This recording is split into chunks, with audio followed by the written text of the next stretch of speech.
en este proceso nos ha llamado mucho la atención la poca, o sea, el deseo que hay por parte de muchas familias, y además que cada vez son más los centros de fertilidad, son más las campañas que se hacen en las puertas de las farmacias, por ejemplo, pues eso de tómate este producto homeopático para favorecer tu día fértil, este tipo de cuestiones. Y sin embargo que se promueva tan poco un sistema que podría ser garante con las infancias no solamente nacionales sino del mundo, ¿no? O sea, en los casos en los que efectivamente no se pueden producir unas crianzas, que se preserve la infancia, que eso además está contemplado en tratados internacionales, es de lo más importante. Hay siempre organizaciones, fundaciones sin ánimo de lucro que protegen las infancias de los menores, y parece como que hay muchas trabas en que se produzcan familias alternativas o crianzas alternativas a las estructuras familiares. En este proceso, nuestra pregunta un poco era ¿qué está ocurriendo? Porque hay este gap de diferencia de números con deseos de familias adoptantes. Pues mira, cuando yo adopté, la Bolsa de Nacional estaba cerrada. ¿Qué es la Bolsa de Nacional? La Bolsa de Nacional es la Bolsa de Adopción Nacional. No había bebés para toda la demanda de papás y de familias adoptivas, ¿vale? El que haya bebés que estén en proceso de adopción depende de la decisión no solamente de los progenitores, sino en el caso de la adopción nacional y en el caso de la internacional, de los progenitores y de los gobiernos, que permitan esa salida, entre comillas, de capital humano, porque al fin y al cabo son sus niños, es su futuro. Claro. Entonces hay gobiernos, como por ejemplo el etíope, mis hijos son etíopes, que han cerrado la adopción internacional. Solo se contempla la adopción internacional, solo se contempla la adopción por la vía verde.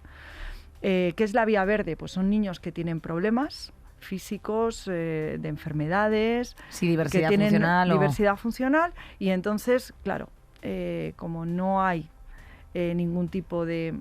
Bueno, pues son países pobres, no vamos a hablar claro, ¿no? La adopción no te viene de Estados Unidos, esa es la adopción nacional como la que podamos tener adopción nacional nosotros. Claro, es que son situaciones de efectivamente, emergencia, o sea, la adopción internacional recurso. Vienen pues de países pobres, claro. Tal. No pueden hacer o no pueden solucionar una enfermedad o una minusvalía a un niño y tal. Entonces, la vía verde es una forma rápida que todavía existe en diversos países para fomentar la adopción internacional.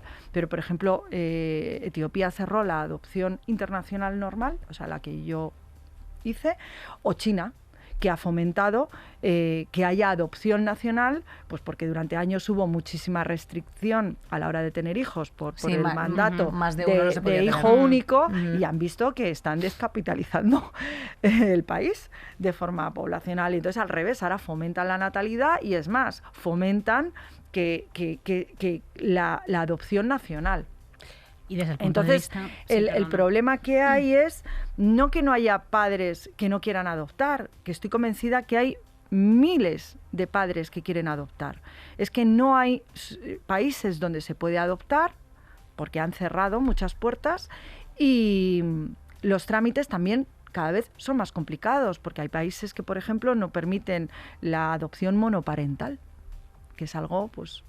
¿Tiene un coste adopciones internacionales? Sí, sí tiene un coste. El coste es la burocracia, ¿vale? Y sobre todo, aparte de los papeles, también la manutención de tu niño. Daros cuenta que los niños, antes de ser adoptados, se les destina a un orfanato. Y después del orfanato, una vez que son asignados, yo os digo cómo funcionaba mi ECAI. Primero, el papá o la mamá o la familia del niño los llevaba a un orfanato local, y de ese orfanato, una vez que eran asignados quiere decir que se les buscaba un papá o una mamá o una familia adoptiva, ¿vale? Se les llevaba a una casa cuna. En esa casa cuna se les cuidaba el tiempo necesario, porque claro, un orfanato en Etiopía, podéis imaginar lo que era, como un orfanato en China o como un orfanato en Rusia. Entonces se les llevaba a una casa cuna, y en esa casa cuna se les alimentaba, se les cuidaba hasta que la adopción era legal. Y eso a lo mejor era un periodo de 6, 7, 8 meses. O sea, no queréis que era un proceso rápido. Y entonces todo eso tiene que soportarse económicamente. Entonces, eso es lo que cuesta.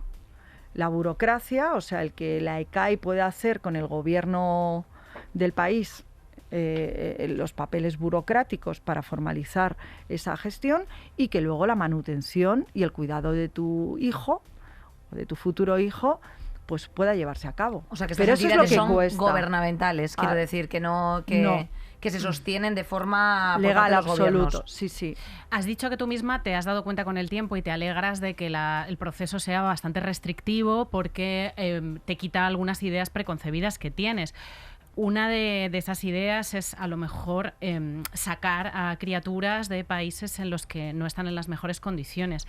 Hemos sabido que el Ministerio de Familia de Turquía, después de los terremotos, ha recibido 200.000 solicitudes para acoger y adoptar, y que y la respuesta ha sido aún más restrictiva, pero porque esto tiene una razón que también nos gustaría explicar, y es que hay que agotar todas las posibilidades que existan en estos países y en estas comunidades para que estas criaturas sigan en sus familias, en su cultura, y para procurar la reagrupación de ciertas familias en caso de desastre. Esto también pasó con Haití, ¿no? Que hay que quizá liberarnos un poco de nuestra óptica de estamos queriendo salvar o intervenir y pensar, a nadie le gusta separarse de sus criaturas, a ningún país le gusta descapitalizarse humanamente, y puede ser incluso también difícil para esos niños y esas niñas en un futuro saber que bueno que han sido sacados de su lugar de origen. Sí, sobre todo porque cuando ya te lo avisan todos los psicólogos, cuando los niños,